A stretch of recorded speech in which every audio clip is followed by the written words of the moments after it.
Querida Iglesia de nuestro Señor Jesucristo, paz a vosotros, mis hermanos. Los invito a que tomen sus asientos, agarren su Biblia y juntos, mis hermanos, estudiemos una hermosa enseñanza, un hermoso mensaje que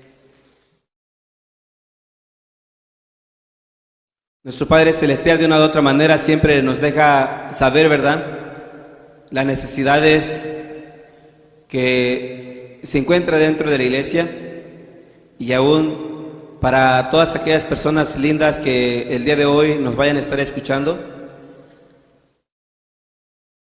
Siempre hay una razón, mis hermanos, por la cual hablar de la dulce palabra de nuestro Dios.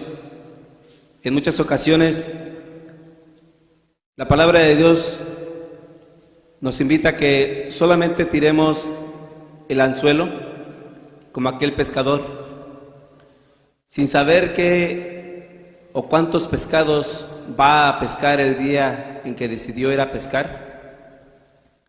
Pero él tira el anzuelo, le pone la carnada y espera con ansia, mis hermanos, que aquel anzuelo se empiece a mover para sacar del agua un pescadito. Y la palabra de Dios, mis hermanos, nos dice que es nuestra labor, nuestro trabajo, hablar, exponer la bendita palabra de nuestro Dios y dejar que Él sea quien se encargue de mover aquellos corazones y de transformar aquellas mentes, para que así mismo pueda darse gloria y honra a su santo nombre. Hoy, en esta hermosa tarde, mis hermanos, tenemos un hermoso estudio y quiero invitarlos a ir al libro de Lucas. Vamos a iniciar, mis hermanos, con esta hermosa reflexión.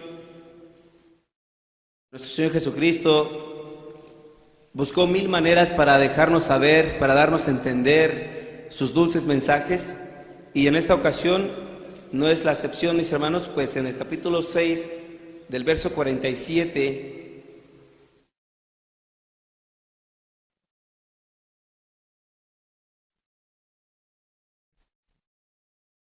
capítulo 6, verso 47 de San Lucas al verso 49. Los invito a todos que me acompañen a dar lectura para que todos podamos asimismo leer juntamente con su servidor.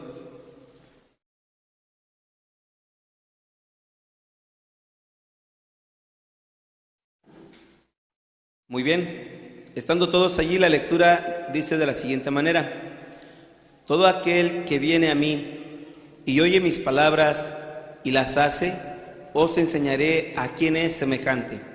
Semejante es al hombre que edifica una casa, el cual cavó y hondó y puso el fundamento sobre la peña. Y cuando vino una avenida, el río dio con ímpetu en aquella casa, mas no la pudo menear, porque estaba fundada sobre la peña. Mas el que oyó y no hizo semejante es al hombre que edificó su casa sobre la tierra sin fundamento, en la cual el río dio con ímpetu y luego cayó, y fue grande la ruina de aquella casa. Gracias, mis hermanos, los invito a que se sienten. ¿Cuántos arquitectos hay aquí el día de hoy, mis hermanos? ¿Cuántos constructores? Bueno, el que tenemos no está, creo que el día de hoy no lo puedo mirar de aquí, pero mi hermano Andrés, como arquitecto, mis hermanos, creo que él sabe o conoce un poquito más, pero en muchas construcciones que se han llevado yo creo que de las miles de construcciones que se han hecho, muchas de esas han tenido, mis hermanos, fracasos, han perdido por completo todos aquellos gastos, toda aquella inversión, porque no se ha hecho una buena decisión, no se ha analizado, no se ha meditado todo el terreno y cuál sería la seguridad de tener una construcción. En este caso estamos hablando de construir una casa. Les quiero contar, mis hermanos, una pequeña historia. Esta historia se basa en un hombre que compró un terreno Pero al comprar aquel terreno no se dio cuenta que era un terreno de escombros, en otras palabras, de basura. Pero ya no tenía otra solución más que construir, edificar en ese terreno. Investigó, analizó y buscó la manera de cómo lograr hacer que aquel terreno pudiera ser eficaz para construir unas viviendas.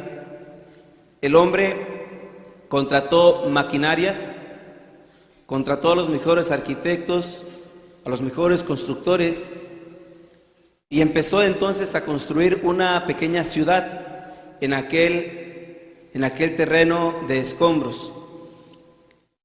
Empezó a tirar tierra, empezó a tirar, mis hermanos, las mejores tierras, y empezó a aplanar.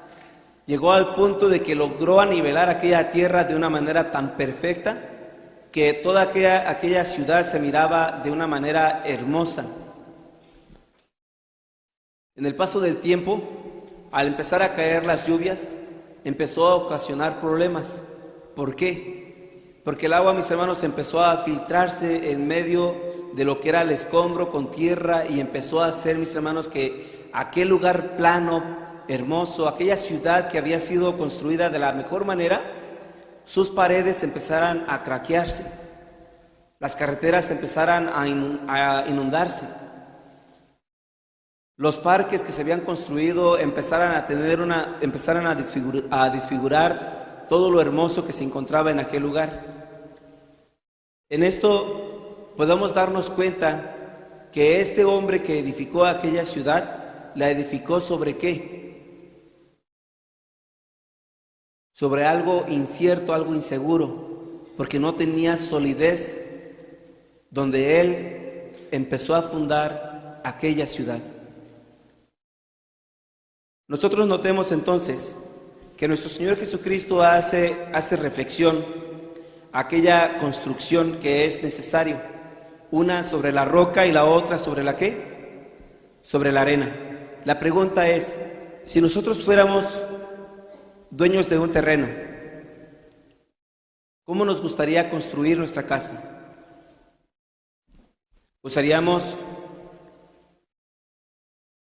las siguientes opciones.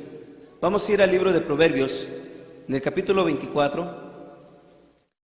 Y de aquí, mis hermanos, vamos a empezar entonces a ver cómo vamos a construir nuestra casa. En Proverbios capítulo 24, verso 3.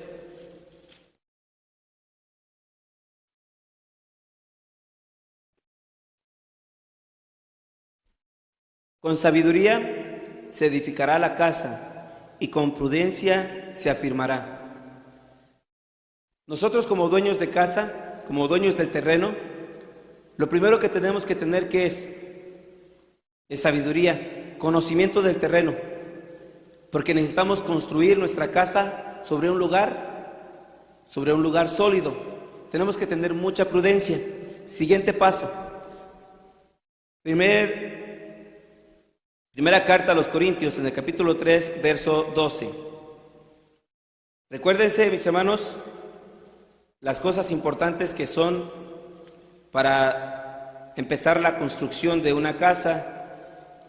Capítulo 3 de Corintios, verso 12. Si alguno edificare sobre este fundamento oro, plata, piedras preciosas, madera, heno o hojarasca. Yo creo que todos nosotros quisiéramos construir nuestra casa de la mejor manera, ¿cierto o no? ¿Cómo quisiéramos nuestra casa? ¿Quisiéramos que cuando se construya nuestra casa quede toda movible, que sea insegura? Por supuesto que no. Quisiéramos el mejor material. Entonces, ya tenemos el terreno y tenemos que, para poderlo construir, necesitamos sabiduría y prudencia. Ahora tenemos lo que es el material, pero tenemos entonces que mirar cuál es nuestro presupuesto. ¿Cuánto tenemos en mesa? Dice entonces Lucas, capítulo 14, verso 28.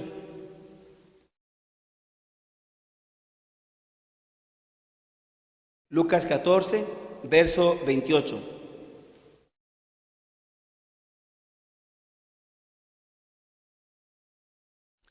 Y aquí le vamos a dar lectura hasta el verso 30. Dice de la siguiente manera: porque ¿cuál de vosotros, queriendo edificar una torre, no cuenta primero sentado los gastos, si tiene lo que necesita para acabarla? Porque después de que haya puesto el fundamento y no pueda acabarla, todos los que lo vieren no comiencen a hacer burla de él, diciendo: este hombre comenzó a edificar y no pudo ¿qué? Acabar. Esto es hablando físicamente. Para poder, mis hermanos, construir una casa, yo creo que todos los que estamos en este lugar, primero analizamos nuestro terreno. ¿Es firme? ¿Es sólido? ¿Puedo edificar una casa allí? Sí puedo. Segundo paso, ¿cómo quiero la casa? ¿La quiero de metal? ¿La quiero de concreto? ¿O la quiero de madera? ¿De qué tipo de madera quiero yo ponerle a mi casa? Bien, siguiente paso es el por supuesto. ¿Cuánto voy a gastar para poder construir la casa a mi gusto? Y esto es hablando de lo físico, de lo material, de lo que cuesta dinero para poder construir una casa. Pero esta no es la parte importante y no es lo que queremos nosotros el día de hoy. Lo que nosotros queremos es llegar a una parte espiritual, que es construir una casa espiritual. Y es la razón por la cual cada uno de nosotros estamos sentados el día de hoy escuchando la palabra de nuestro Dios, para saber cómo construir una casa que nos lleve, una casa, mis hermanos, que nos lleve a la santidad perfecta, donde el Espíritu Santo pueda asimismo, mis hermanos, asentar en cada uno de nosotros. Hablábamos de Proverbios capítulo 24, verso 3, y decía que era necesario la sabiduría para poder ¿qué? Construir una casa. Proverbios capítulo 1 dice lo siguiente. ¿Qué dice Proverbios? En su capítulo 1.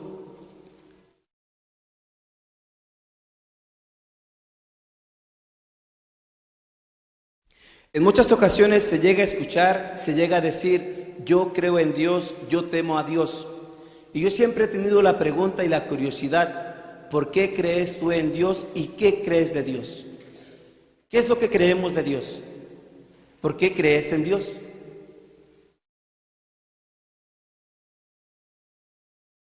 Creer en Dios es conocer quién es Dios, qué es lo que quiere Dios de ti, qué es lo que ama Dios de ti, qué es lo que busca Dios de ti. Creer en Dios, mis hermanos, no es nada más decir creo en Dios. Y aquí es la parte entonces donde nosotros vamos a empezar a trabajar. Dice Proverbios capítulo 1, verso 1: los proverbios de Salomón, hijo de David, rey de Israel, para entender sabiduría y doctrina, para conocer las razones prudentes, para recibir el consejo de prudencia, justicia y juicio y equidad, para dar sagacidad a los simples y a los jóvenes inteligencia y cordura. Oirá el sabio y aumentará el saber, y el entendido adquirirá consejo para entender parábola y declaración, palabras de sabios y sus dichos oscuros. Y la parte importante a la cual llega esta hermosa lectura: el principio de la sabiduría es el temor ¿de quién? El temor de Jehová. El principio de la sabiduría para poder construir una casa, lo principal es, mis hermanos, tener temor ¿de quién? Tener un temor hacia Dios. Y este temor no es un temor de miedo, es un temor de amor y consagración al Padre Celestial. El principio de la sabiduría es el temor de Jehová. Los insensatos desprecian la sabiduría. ¿Y qué más, mis hermanos? La enseñanza. Isaías capítulo 28, verso 16. Teniendo nosotros el conocimiento de que para poder construir una casa es necesario que yo tenga sabiduría. y teniendo sabiduría me doy cuenta que es temor a Dios, conocimiento de Dios. Isaías capítulo 28 dice de la siguiente manera, 28 verso 16. Por tanto, el Señor Jehová dice así: he aquí que yo fundo en Sión una piedra, piedra de fortaleza, de esquina, de precio, de cimiento estable. El que creyere no se apresure. Aquí está hablando entonces, mis hermanos, una manera de empezar a construir una casa. Nuestro hermano Isaías, el profeta Isaías, menciona y dice: el Señor Jehová dice que Él pone una piedra, Él funda en Sión una piedra, y esta piedra, mis hermanos, es de fortaleza, esta piedra es de esquina, es un fundamento muy eficaz para nosotros los creyentes, y así es entonces como vamos a iniciar una construcción. Dice entonces, Primera de Corintios, capítulo 3,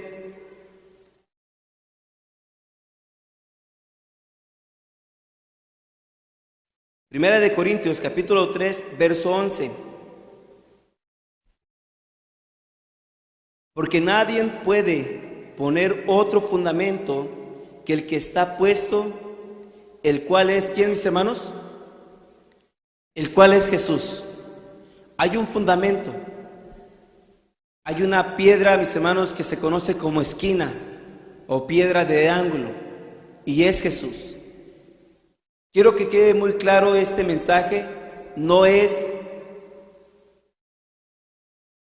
ninguna imagen de hierro, ninguna imagen de madera, ninguna imagen de cualquier tipo de material. No es ninguna de esas imágenes. Leamos bien claro, y dice la Escritura que el fundamento, mis hermanos, de este edificio, ¿quién es? Es Cristo Jesús. No dice, mis hermanos, que haya sido ningún personaje de los cuales la humanidad se ha hecho Dios. No lo dice de esta manera. En esta Escritura de Corintios y de Isaías podemos comprobar que el único fundamento del edificio es Jesús. Es, mis hermanos, el inicio de nuestra construcción para poder asimismo llevar a cabo nuestra mente y nuestro corazón a la consagración del Padre Celestial. ¿Cuántos de nosotros hasta el día de hoy hemos luchado para purificar nuestra mente, nuestro corazón y nuestra alma? Yo creo que todos hemos hecho el esfuerzo y todos nos mantenemos de una manera probablemente estable. Otros estamos como las olas de la mar, llevados de aquí para allá y de allá para acá, y no somos estables. La parte de la parábola que nuestro Señor Jesucristo menciona en Lucas capítulo 6, verso 47, hace mención de dos personas: una persona que escucha y una persona que escucha y obra. Hace mención de otra persona que escucha, pero no pone en obra lo que se le está enseñando. La pregunta es: ¿quién soy yo? ¿Cuál de esos dos personajes estoy imitando en mi vida cotidiana? ¿Yo soy la persona que escucho y yo obro conforme a la palabra de Dios? ¿O soy la persona que escucho pero no pongo en práctica la enseñanza de nuestro Dios? ¿Cuál de esas dos personas somos? Porque cualquiera de los dos nos va a llevar entonces a un lugar. ¿A dónde nos va a llevar? Dice Efesios capítulo 4, verso 12.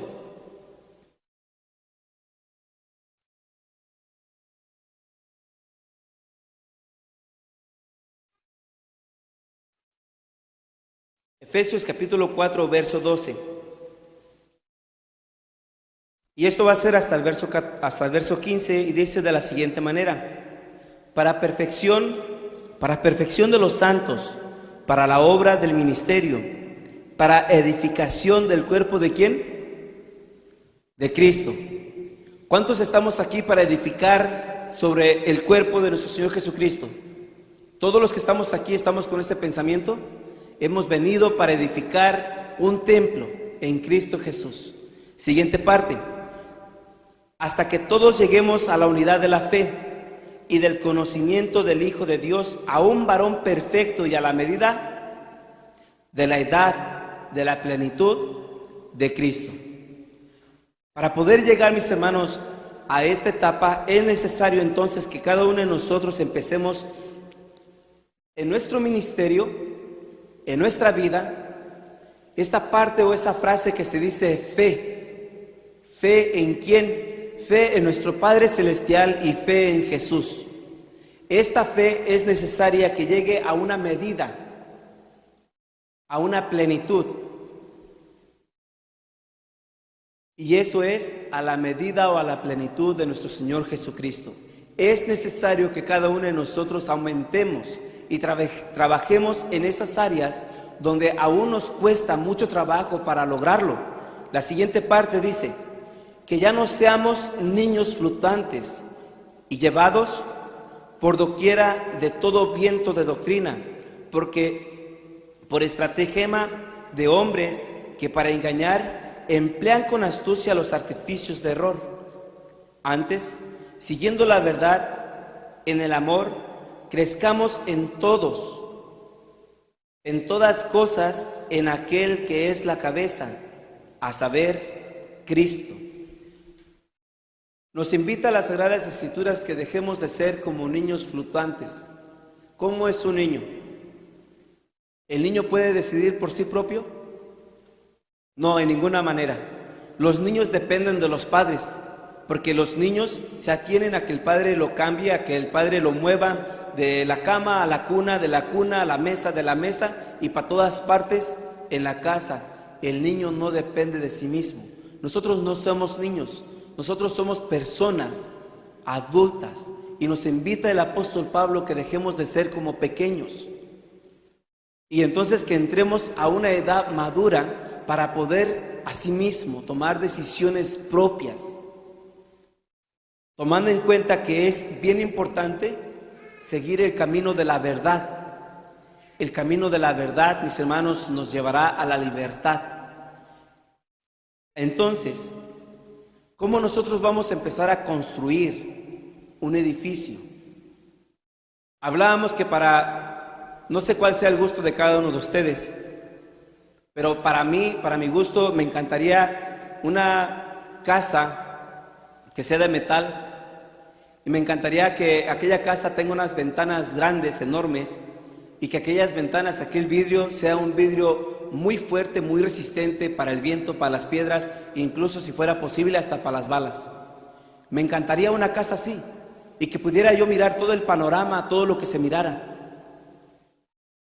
Pero esto es físicamente. Si lo miramos de una manera espiritual, ¿cómo me gustaría una casa espiritual delante de la presencia de Dios? ¿Cómo, mis hermanos? Dice Efesios, en la misma escritura Efesios, en el capítulo, corrijo mis hermanos, no es Efesios, es Gálatas. Gálatas capítulo 5, verso 22. Gálatas capítulo 5, verso 22, mis hermanos, habla acerca de lo que un árbol, mis hermanos, puede dar. En este caso, nosotros somos como un árbol plantado junto a arroyos de aguas vivas. Y nosotros, como ese árbol plantado a esos arroyos, es necesario que demos frutos, y estos frutos son muy importantes porque de esta manera vamos a hacer una construcción muy eficaz en la vida de nuestra familia, de nuestro hogar. Y dice la siguiente parte: mas el fruto del Espíritu es caridad, gozo, paz, tolerancia, benignidad, bondad, fe. ¿Qué más? Mansedumbre, templanza. Y sigue diciendo, contra tales cosas no hay ley. No hay una regla, mis hermanos, no hay un límite para hacerlos. Por lo tanto, la Escritura nos habla acerca de que nosotros somos el templo del Espíritu Santo, ¿sí o no, mis hermanos? Nosotros llevamos por dentro, en nuestra mente y en nuestro corazón, un lugar muy especial. Y este lugar, mis hermanos, es la casa donde habita el Espíritu Santo. Y donde habita el Espíritu Santo es necesario que abunden los frutos del Espíritu. Quiero regresar ahora, después de que hablamos todo esto, quiero regresar al inicio de nuestra lectura, que fue Lucas capítulo 6, verso 47. Antes de ir a Lucas, quiero que vayamos a Santiago, mis hermanos.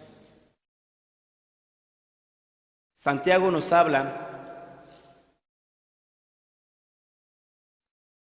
una parte que es bien importante para cada uno de nosotros. Capítulo 1 de Santiago.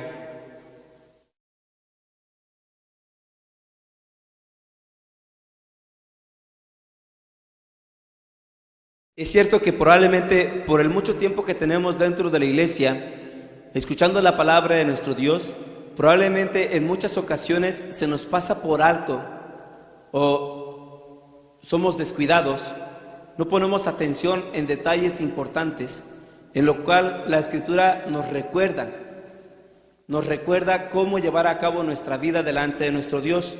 Y dice Santiago capítulo 1, verso 21, por lo cual, dejando toda inmundicia y superfluidad de malicia, recibid con mansedumbre la palabra ingerida, la cual puede hacer salvas vuestras almas.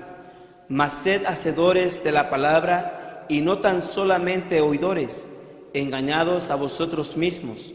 Porque si alguno oye la palabra y no la pone por obra, este tal es semejante a un hombre que considera en un espejo su rostro natural, porque él se consideró a sí mismo y se fue, y luego se olvidó qué tal era. ¿Alguna ocasión les ha pasado a ustedes? Se miran en el espejo y cuando pasan horas de trabajo, ¿se les olvida cuál es su físico?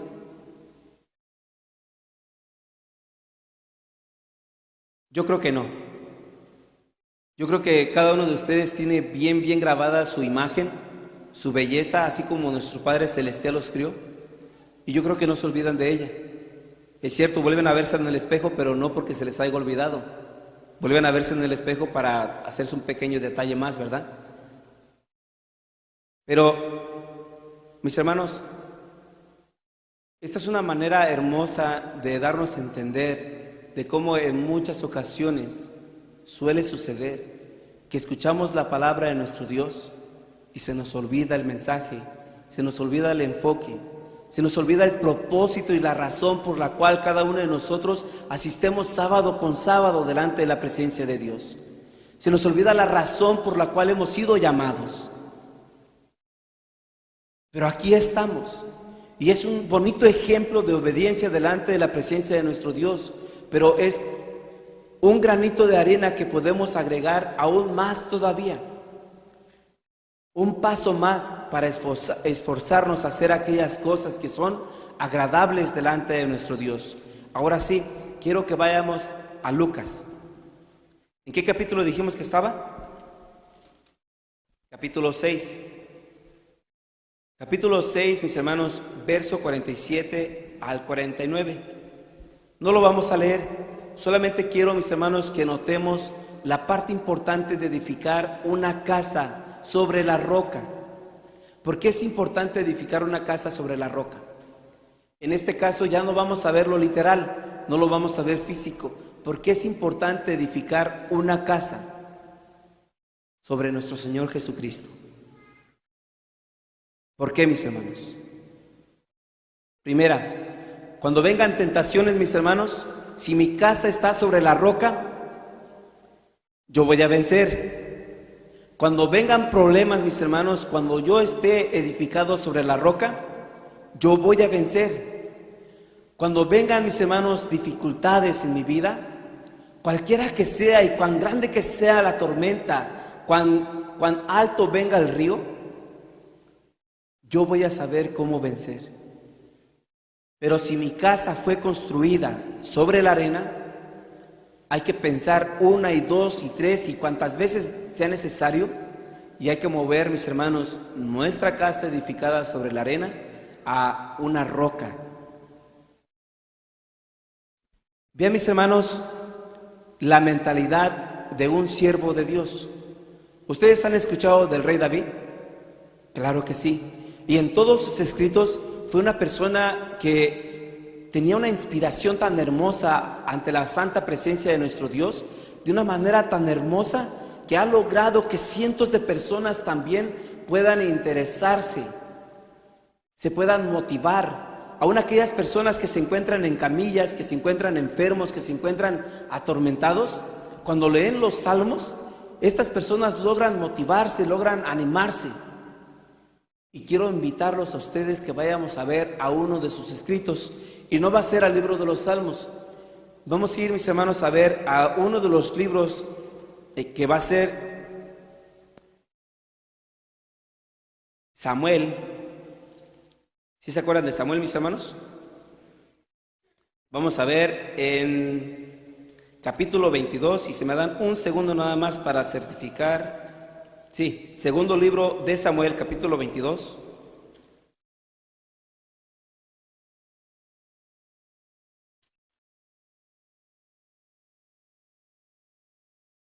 Cuando leía este pasaje, dije, ahora entiendo por qué es muy importante que nuestra construcción sea sobre una roca.